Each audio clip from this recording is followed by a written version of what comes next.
I got so motherfucking design on right now.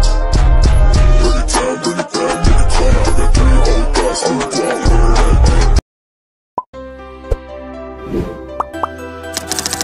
Baiklah, di sini saya akan menjelaskan mengenai pengertian prasekolah.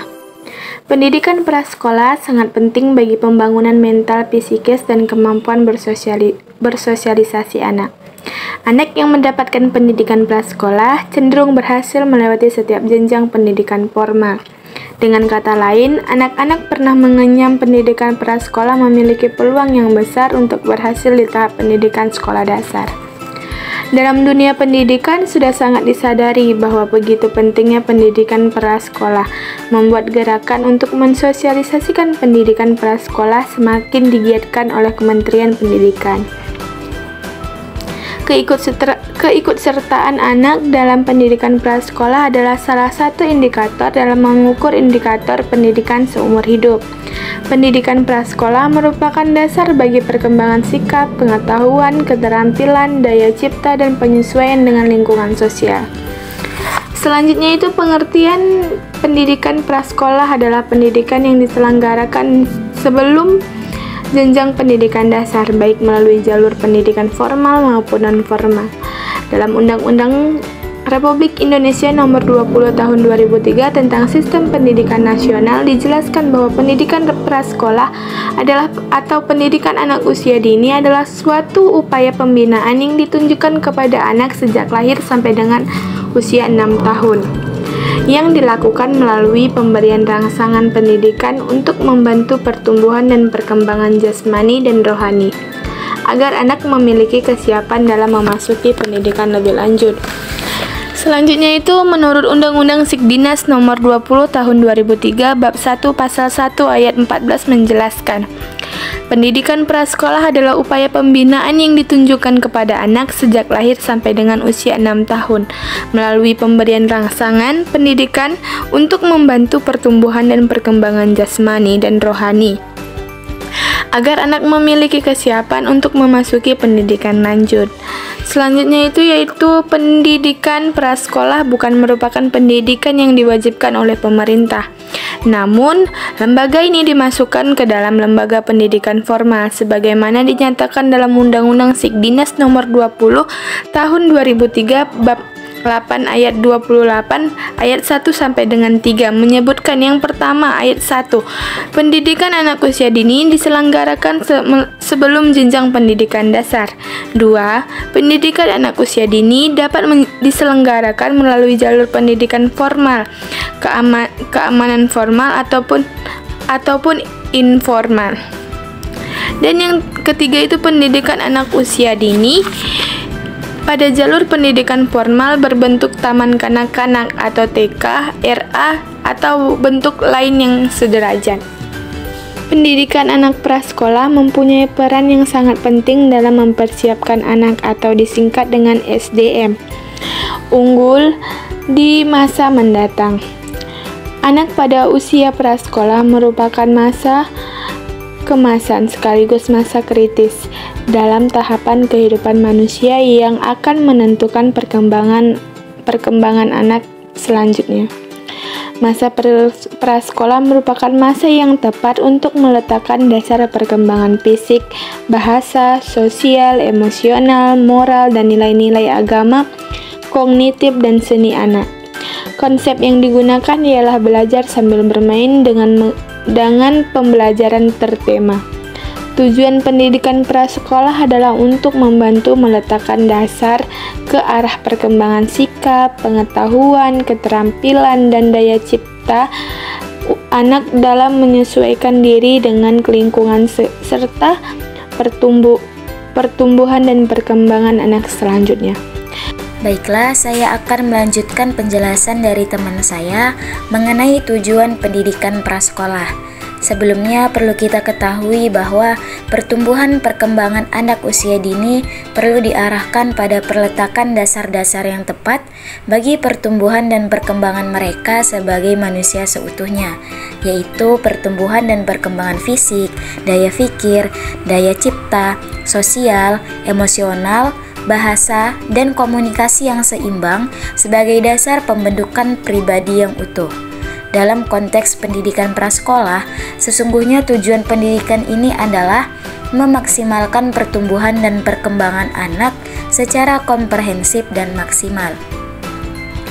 Sonawat dan Gogri menjelaskan bahwa sasaran pendidikan prasekolah mencakup dorongan pengembangan emosi, sosial, fisik, kreatif, dan intelektual anak. Dalam konteks ini, anak memperoleh untuk bermain dan pengembangan sikap positif menuju diri dan orang lain dalam mengembangkan kepercayaan diri dan harga diri. Nah, tujuan utama pendidikan dalam konsep pendidikan prasekolah adalah mengembangkan seluruh kemampuan yang dimiliki anak sesuai dengan tahap perkembangannya, mengenalkan dunia sekitar, mengajarkan sosialisasi, menanamkan disiplin dan menaati aturan, memberikan kebebasan pada anak untuk menikmati dunia bermainnya. Prinsipnya adalah kegiatan belajar yang menyenangkan dan menarik bagi anak. Adapun tujuan lain dari pendidikan prasekolah menurut Undang-Undang Peraturan Pemerintah Republik Indonesia Nomor 27 Tahun 1990 Pasal 1 yaitu membantu pertumbuhan dan perkembangan jasmani dan rohani agar anak memiliki kesiapan dalam memasuki pendidikan lebih lanjut. Kemudian menurut Undang-Undang Peraturan Pemerintah Republik Indonesia Nomor 20 Tahun 2003 Pasal 28 ayat 3 yaitu mengembangkan kepribadian dan potensi diri sesuai dengan tahap perkembangan peserta didik. Dan yang terakhir menurut Undang-Undang Peraturan Pemerintah Republik Indonesia Nomor 27 Tahun 1990 Pasal 3 yang bunyinya tujuan dari pendidikan prasekolah yaitu membantu meletakkan dasar ke arah perkembangan sikap, pengetahuan, keterampilan, dan daya cipta yang diperlukan oleh anak didik dalam menyesuaikan diri dengan lingkungannya dan untuk pertumbuhan serta perkembangan selanjutnya. Marison menjelaskan ada beberapa sasaran pendidikan prasekolah.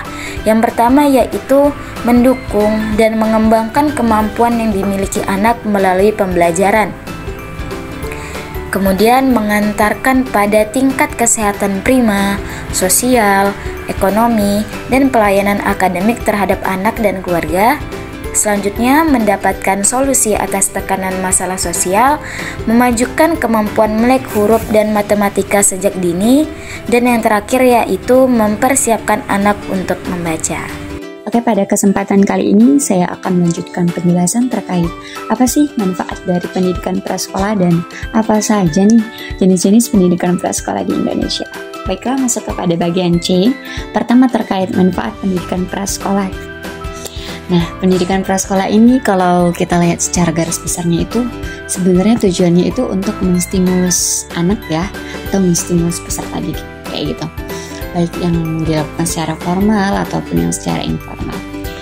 Kenapa saya bilang menstimulus kayak gitu kan? Karena di beberapa pendidikan prasekolah formal yang saya ketahui, mereka itu lebih berfokus pada fase-fase atau tahapan-tahapan perkembangan si anak begitu. Jadi kayak mereka tuh lebih harus memenuhi fase perkembangannya, karena kalau satu fase perkembangan seorang anak ini terlewat, itu akan berpengaruh tuh pada dirinya ketika ia di masa dewasa atau di masa remaja nantinya. Dan kenapa juga dibilang stimulus? Karena di pendidikan prasekolah ini mereka tuh tidak diajari menulis, tapi tahapan pra menulis, tidak diajari membaca, tapi diajari tahapan pra membaca. Bagaimana? Karena konsepnya itu adalah mengenalkan. Jadi anak-anak kenal. Oh, kenal nih ini huruf A. Oh, kenal nih kalau huruf B itu seperti ini. Oh, kenal nih kalau huruf C itu seperti ini. Kayak gitu kan. Jadi anak-anak juga biasanya tidak langsung diberikan pensil atau pulpen.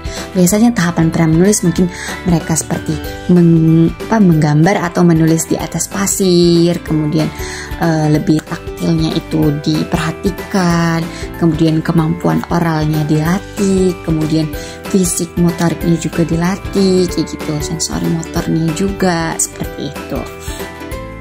Namun secara lebih spesifik ada ternyata yang perlu diketahui untuk orang tua yang masih berpikir, emang perlu ya pendidikan prasekolah gitu, kayak gitu kan. Emang buat apa sih?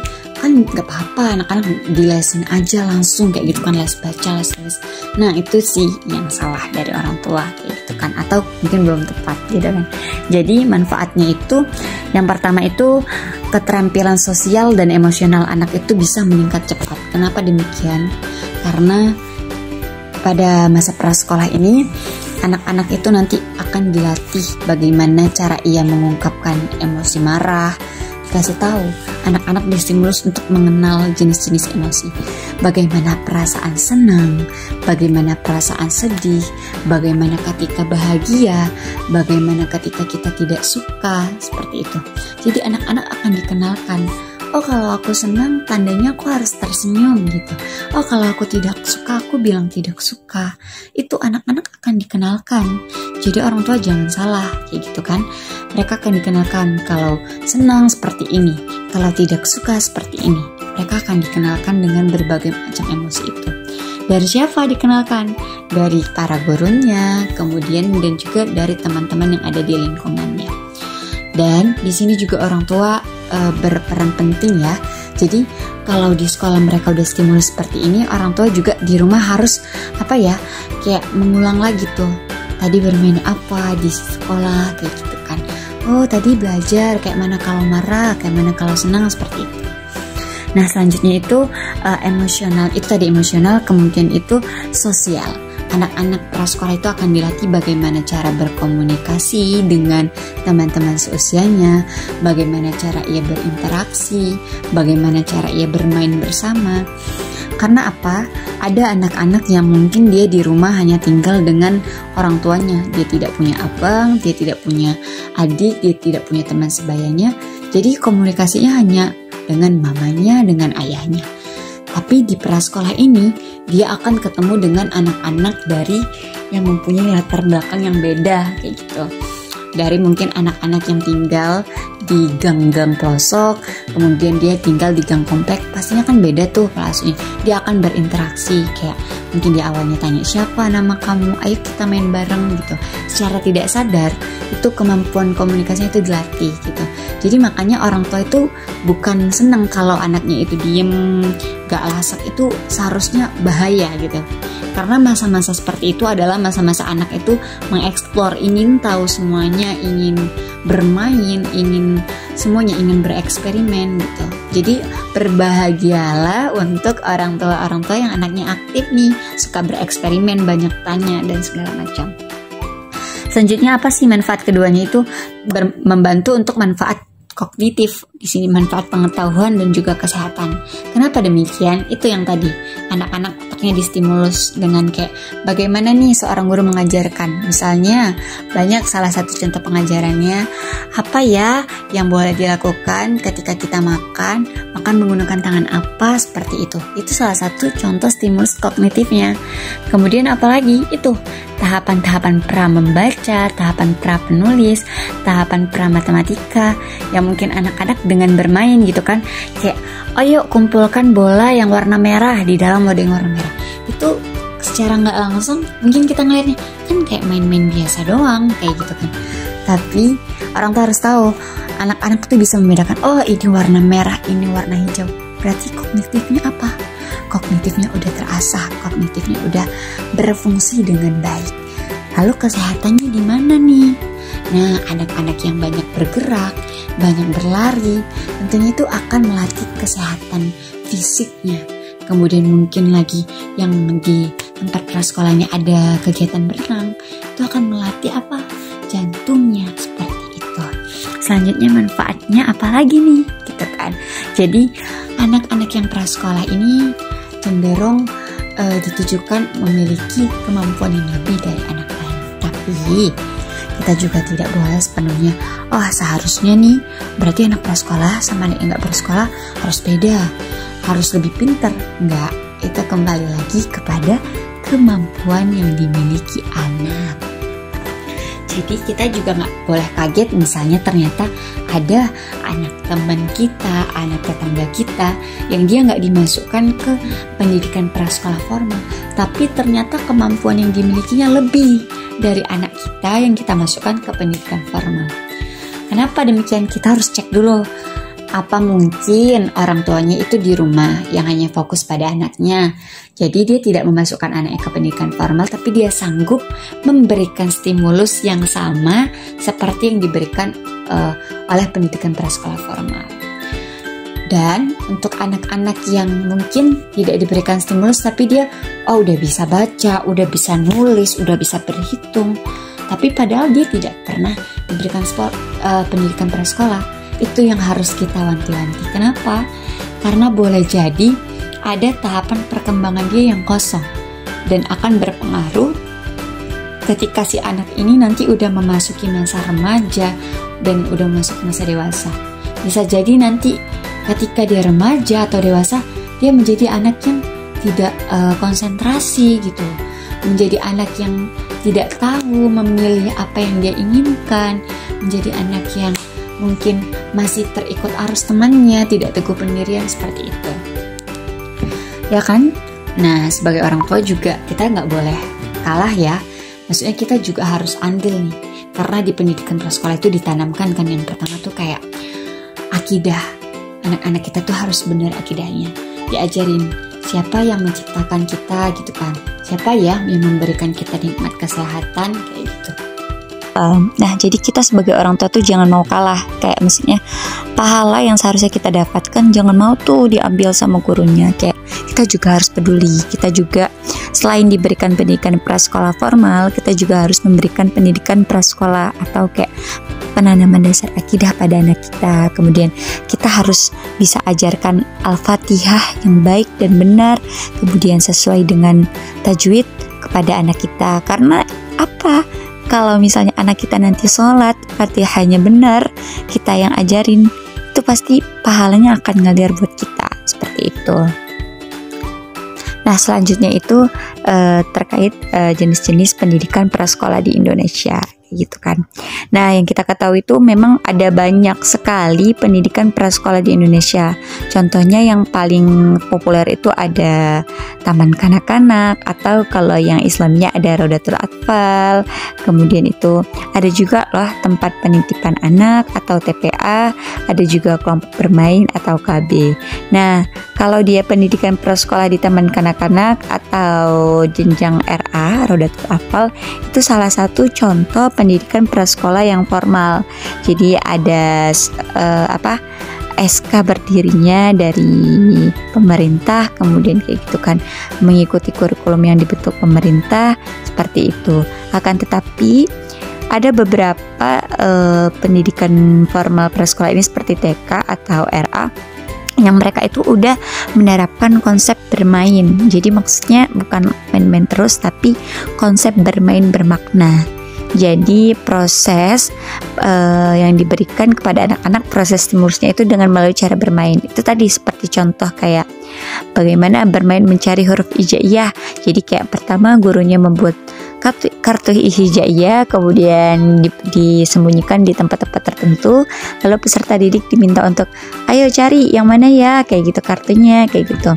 Terus seperti bermain misalnya ingin mengenal jumlah atau jumlah atau matematika. Jadi kayak anak-anak seperti tadi kayak ayo pindahkan bola warna ini ke dalam baskom warna merah. Kemudian dengan cara lain membuat seperti kreasi-kreasi. Kemudian misalnya temanya kendaraan laut, membuat kapal dari apa, dari sabut kelapa dan segala macam. Jadi lebih menekankan konsep bermain karena mereka tahu bahwasanya anak-anak usia segitu itu adalah usia mereka bermain. Jadi di pendidikan prasekolah formal itu anak-anak lebih dilatih bagaimana sikap mereka, bagaimana kemandirian mereka, bagaimana mereka mengenal diri mereka sesuai dengan identitas mereka, maksudnya sesuai dengan gendernya, bagaimana cara mereka berinteraksi dengan teman seusianya, seperti itu. Sama, hampir sama semua antara kelompok bermain, kemudian tempat penitipan anak, dan juga Rodatul Atfal. Jadi kita yang sebagai orang tua harus peduli nih, anakku fase perkembangannya harus benar, tiap tahapnya harus terpenuhi, tidak boleh ada yang terlewat, seperti itu. Itu tanggung jawab kita. Nah, bisa nggak sih kalau kita melakukan pendidikan prasekolah di rumah? Bisa, amat sangat bisa. Apalagi mungkin orang tuanya itu mumpuni dan istilahnya sanggup. Karena apa? Sebenarnya sekolah ini hadir hanya sebagai alat bantu atau fasilitas untuk mengembangkan fitrah belajar yang sejatinya udah ada di dalam diri anak.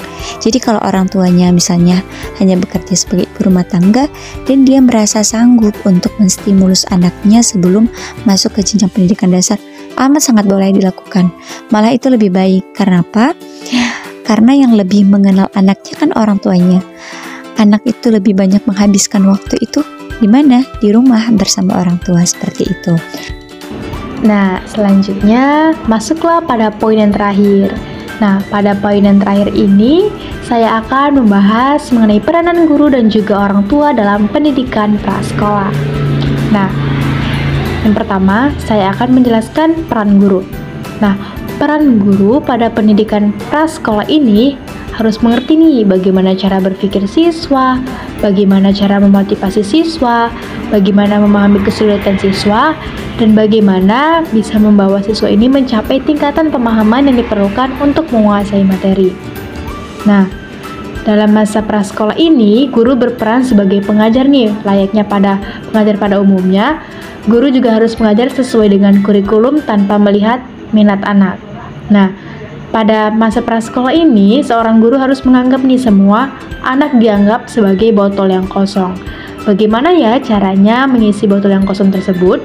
Nah, caranya yang harus dilakukan adalah dengan mengisi berbagai informasi tanpa melihat perbedaan, bahkan meski anak tersebut tidak berminat. Nah, sebagai seorang guru harus tetap menyampaikan apa yang sudah digariskan dalam kurikulum tersebut. Jadi, semua pembelajaran yang dijelaskan oleh guru adalah pembelajaran-pembelajaran yang telah memang ditentukan oleh kurikulum. Nah, jadi dalam hal ini guru berperan membelajarkan anak dan berpegang pada panduan kemampuan yang akan dicapai anak dengan cara memahami minat, perasaan, dan pengalaman anak. Jadi, pada intinya, semua yang dilakukan guru dalam pembelajaran pada masa prasekolah tersebut telah tertuang dalam beberapa peraturan-peraturan dan juga beberapa instrumen penilaian yang harus dijalankan oleh guru pada masa prasekolah ini. Baik, selanjutnya yang terakhir, yang kedua, yaitu peran orang tua. Jadi, peran orang tua pada masa prasekolah anak ini memang sangat dibutuhkan. Gunanya apa? Agar menciptakan anak yang baik di masa yang mendatang. Baik, di sini saya akan menjelaskan lebih dalam lagi terkait dengan peran orang tua pada masa prasekolah. Nah, jadi partisipasi orang tua secara aktif dalam mendukung dan mengusahakan peningkatan kualitas pendidikan anak, baik secara formal maupun informal, sangat penting. Di mana peran orang tua terhadap anak memang harus benar-benar dijalankan sesuai dengan tugas yang semestinya dilakukan oleh orang tua. Seperti layaknya membimbing, mendidik. Nah, karena cara yang dilakukan oleh orang tua itu memang menjadi pegangan bagi anak tersebut. Jika orang tua membimbing dengan baik, maka anak yang dihasilkan akan baik pula. Maka sebaliknya, jika orang tua membimbing anak dengan cara yang tidak baik, maka anak yang dihasilkan pada masa mendatang akan tidak baik pula. Oleh karena itu, orang tua memiliki peran yang sangat besar untuk mempengaruhi anaknya saat peka terhadap pengaruh luar. Nah, jadi peran orang tua dalam pembelajaran di semua kondisi yang terjadi menjadi perhatian penting. Gunanya apa?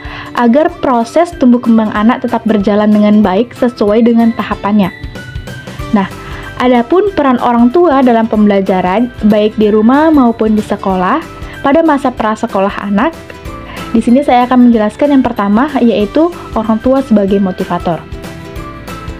Jadi, orang tua sebagai motivator bertugas memberikan motivasi dan semangat kepada anak terhadap minat dan bakatnya, serta memberikan dorongan untuk melakukan kegiatan yang baik dengan cara berkomunikasi yang tepat, di mana mendorong anak semakin aktif dan kreatif dalam belajar.